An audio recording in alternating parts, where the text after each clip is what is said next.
ዓለም በብዙ ተቀይሯል። ዘመን በዘመን ተተክቷል። አናሎግ በዲጂታል ተለውጧል። ባለፉት 50 ዓመታት ብቻ ምድር ስማርትፎንን ተዋውቃለች። የኤሌክትሪክ መኪናዎች በብዛት ጥቅም ላይ መዋል ጀምረዋል።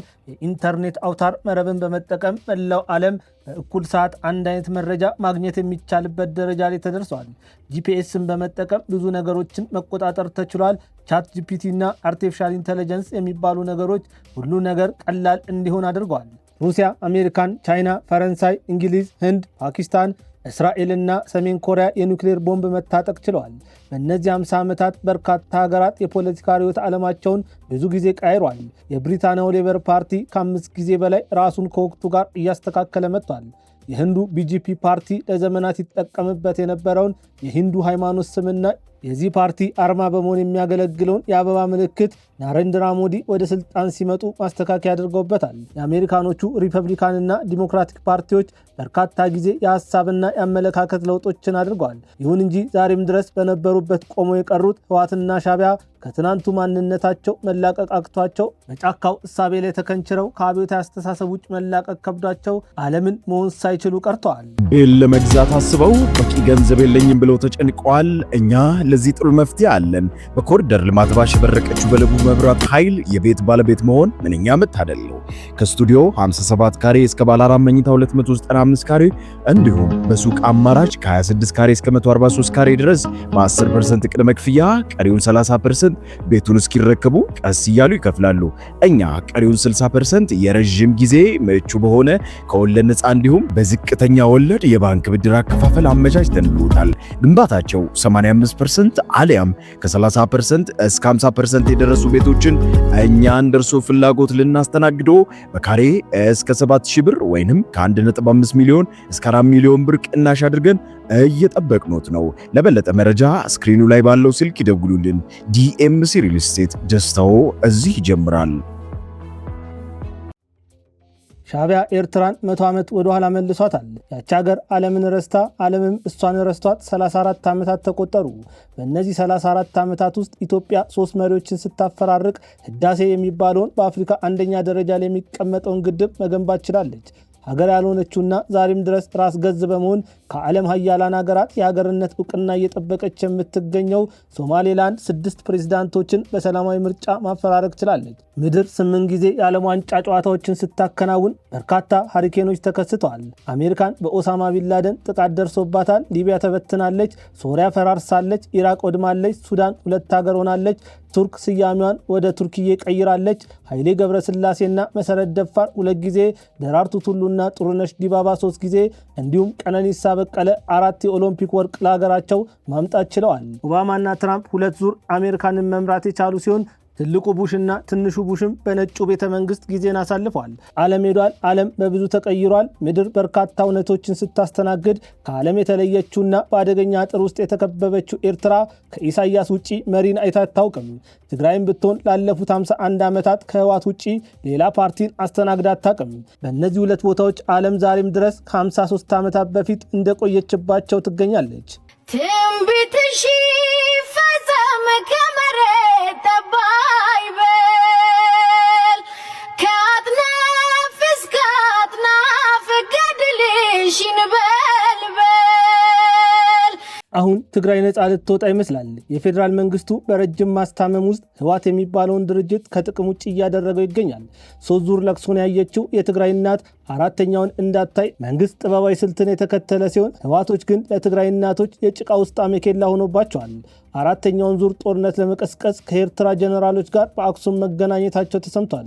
የጸጥታና የደህንነት ጉዳዮች ላይ ትኩረት አድርጎ ዘገባዎችን የሚያወጣው አፍሪካ ኮንፊደንሻል ድረገጽ የውስጥ አዋቂዎች ሹካሉ ብሎ ባሰራጨው ዘገባ ላይ የፌዴራል መንግስቱ መከላከያን ወደ ትግራይ እንደሚያስገባ የትግራይ ባለስልጣናት አሳውቋል ሲል የጻፈ ሲሆን ጀነራል ጻድቃንም ቢሆኑ ህወሓትን በአጭር ጊዜና በአጭር ኪሳራ ማስወገድ ይቻላል ሲሉ መናገራቸው ይታወሳል።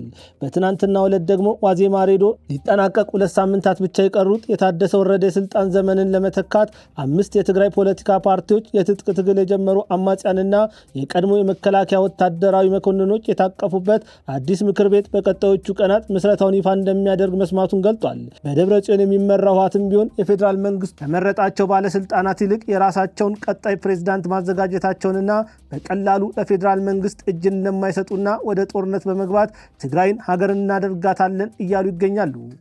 ሰንደቅሽ ከፍ ይበል ይቁም ለዘላለም። ሰላም ጤና ይስጥልን ውድ አድማጭ ተመልካቾቻችን፣ ይህ መሃል ሚዲያ ትንታኔ ሰዓታችን ነው። በዛሬው ትንታኔያችን ላይ በዘመናት ሂደት ያልተለወጠው ሻዕቢያ በሞት አፋፍ ላይ ከሚገኘው ህወሓት ጋር ትግል በጀመሩበት ሳህል በረሃ ሊቀበሩ የሳምንታት ጊዜ ቀርቷቸዋል። የፌዴራል መንግስቱ ጥበብን ተከትሎ የ51 ዓመታት የህወሓት ጉዞ ሊገታው ተቃርቧል። በዘመነ ካሴ የሚመራው አፋብን በጎንደር በከፈተው ጦርነት በርካታ የመንግስት አመራሮች ተገድለዋል። ይህንንና መሰል ጉዳዮችን እያነሳን ቆይታ የምናደርግ ይሆናል። ከአፍታ ቆይታ በኋላ ስንመለስ በቀጥታ ወደ ትንታኔያችን የምናልፍ ይሆናል። እስከዚያው ሚዲያችንን ሰብስክራይብ፣ መረጃውን ደግሞ ላይክ እና ሼር ማድረጎትን አይዘንጉ። ሰንደቅሽ ከፍ ይበል ይቁም ለዘላለም። ንግግር መልካም ነው፣ ችግርን ይፈታል። ውይይት ህይወት ነው፣ ወደ ሰላማዊ መንገድ ያመጣል። መግባባት ደግሞ ሀገርን ያጸናል። የጸናች ሀገር ደግሞ ለነዋሪዎቿም ሆነ በዙሪያ ላሉ አጎራባች ሀገራት የኢኮኖሚ መሰረት የመሆን እድሏ የሰፋ ነው። ኢትዮጵያ በዚህ ጉዳይ ላይ በፍጹም አልታደለችም። ላለፉት 7 ዓመታት ያላባራና ዛሬም ድረስ መፍትሄ አልባ የሆነው የእርስ በርስ ውጊያ ውስጥ ትገኛለች። በእርግጥ አሁን ያለችው ኢትዮጵያ ይህንን ሁሉ መከራና ስቃይ የምትቀበለው ትናንትና በተሰራባት ታላቅ ደባ እንጂ አሁን ያለው መንግስት በፈጠረው ስህተት አይደለም። ሰንደቅሽ ከፍ ይበል ይቁም ለዘላለም። ነገሩ የሚጀምረው ከዛሬ 51 ዓመታት በፊት እንደ ኢትዮጵያውያን አቆጣጠር በ1967 ዓ.ም ላይ ነበር። ህወሓት የሚባል ሀገርን ሊገነጥል የተቋቋመ የወንበዴዎች ቡድን በደደቢት መሽጎ በኋላም በሳህል በረሃ ቁጭ ብሎ ረጅሙን ሴራ ሲጎነጉን ቆይቶ ከ17 ዓመታት ትግል በኋላ 4 ኪሎ ቤተመንግስትን ተቆጣጠረ። የኢትዮጵያ የምዕተ ዓመታት መከራ ያኔ የተጸነሰ በስልጣን ላይ በቆየባቸው 27 ዓመታት ዳዴ ብሎ የጀመረው የተንኮል መንገዳቸው ጎርምሶና ጎልምሶ መላው ኢትዮጵያን ሊበታትን ከጫፍ ደረሰ። ይሁን እንጂ ኢትዮጵያ ሳትበተን እነሱ ተበታትነው ዳግም በተንቤን ጫካ መከራና ስቃይን በልተው ለሰሩት ግፍ መክፈል ያለባቸውን ያክል ባይሆንም የተወሰነውን አወራርደው በፌዴራሉ መንግስት ርህራሄ ምክንያት ዳግም በመቀሌ መንበር ላይ ቁጭ ማለት ችለዋል። ሰዎቹ ከትናንትናቸው የማይማሩ በዘመን ያልዘመኑ ከጊዜ ወደ ኋላ የቀሩ ናቸውና መንግስት የሰጣቸውን እድል ከመጠቀም ይልቅ ጀምረው ያላጠናቀቁትን ኢትዮጵያን የማፍረስ ተልዕኮ ለመፈጸም ጽምዶ በሚል መርሃ ግብር ከወላጅ አባታቸው ሻዕቢያ ጋር በድጋሚ 80ቸውን ካሰሩ 3 ዓመታት ተቆጠሩ። በእነዚህ 3 ዓመታት የጦርነት ድቤ ከመምታት አልፈው በርካታ ሙከራዎችን በአፋርና በጎንደር እንዲሁም በሰሜን ወሎ አድርገው ታላቁ መከላከያ ሰራዊት አይቀጡ ቅጣትን ቀጥቶ ወደ መጡበት እንዲመለሱ ከማድረግ ባሻገር ሲዴፍ እያሉ የሚመኩበትን ታጣቂዎች በተደጋጋሚ እየደመሰሰ ቡድኑን ዋጋ ቢስ አድርጎታል። ሰንደቅሽ ከፍ ይበል ይቁም ለዘላለም። ይህ ቡድን ሞቶ የማይሞትና እንደ እባብ አፈር ልሶ የሚነሳ ድርጅት ነውና በተደጋጋሚ የሚከፈትለትን የሰላም በር እየዘጋ ቆይቷል። በዚህም ሳያበቃ ኢትዮጵያ እንደ ሀገር ለመምከርና ላለፉት በርካታ ዘመናት የነበረውን ቁርሾና ችግር ለመቅረፍ ያቋቋመችው ሀገራዊ ምክክር ኮሚሽን ትግራይ ገብቶ ከህዝቡ ጋር እንዳይወያይ እንቅፋት ሆኖ ቆይቷል። በተደጋጋሚ በፌዴራል መንግስቱ ሆደ ሰፊነት ምክንያት ሲለመን የቆየው ይህ ቡድን በአቋሙ እንደጸና በመቆየቱ ምክንያት በፕሮፌሰር መስፍን አርአያ የሚመራው የምክክር ኮሚሽኑ የትግራይ ክልል መድረክ በአዲስ አበባ እንዲካሄድ መወሰኑን አስታውቋል።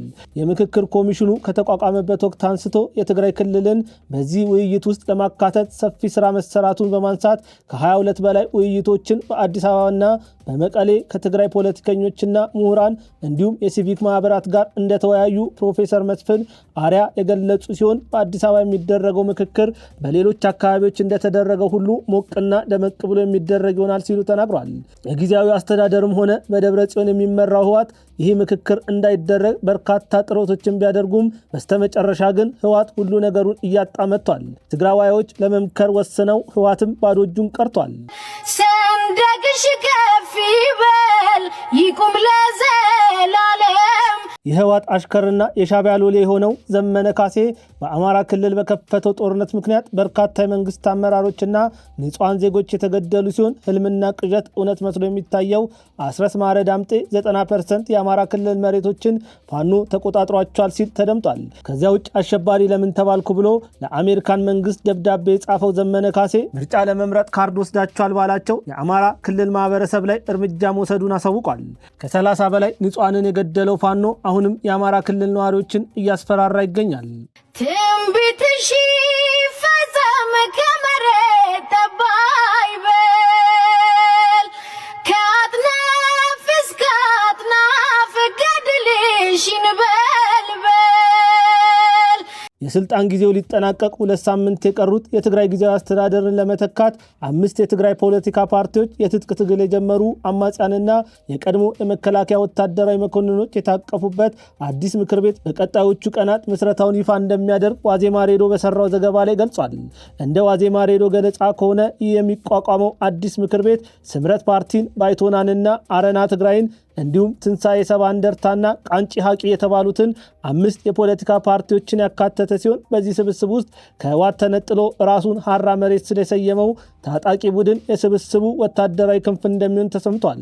ይህ ስብስብ በቀጥታ ወደ ትግራይ በመግባት ህወሓት የሚባለውን ቡድን በማስወገድ የትግራይ ክልል ስልጣንን በእጃቸው ለማስገባት መወሰናቸው ተሰምቷል። የዛሬን በዚያ በቃው። ከትንታኔው ጋር ቢንያም ከድር ነበርኩኝ። መልካም ጊዜ ይሁንላችሁ።